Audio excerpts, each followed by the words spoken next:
আমাদের রাজপথের ত্যাগী নেতা কর্মীর হৃদয়ে বিন্দু মাত্র রক্তক্ষরণ হোক, সেটা আমরা চাই না। আমরা ঐক্যবদ্ধ বিএনপি চাই, আমরা ঐক্যবদ্ধভাবে থাকতে চাই।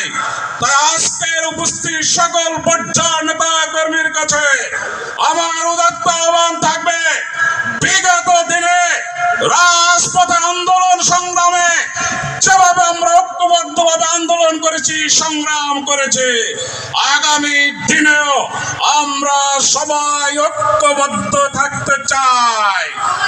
আর আজকের এই 7 নভেম্বর অনুষ্ঠানের মাধ্যমে আমাদের দেশের স্বাধীনতা সার্বভৌমত্ব রক্ষার জন্য আমরা ঐক্যবদ্ধ থাকবো। সবার আগে বাংলাদেশ, সবার আগে বাংলাদেশ। ধন্যবাদ সবাইকে। বাংলাদেশ জিন্দাবাদ, শহীদ অমর হোক, খালেদা জিয়া জিন্দাবাদ, আগামী রাষ্ট্রনায়ক জনাব তারেক রহমান জিন্দাবাদ, জিন্দাবাদ।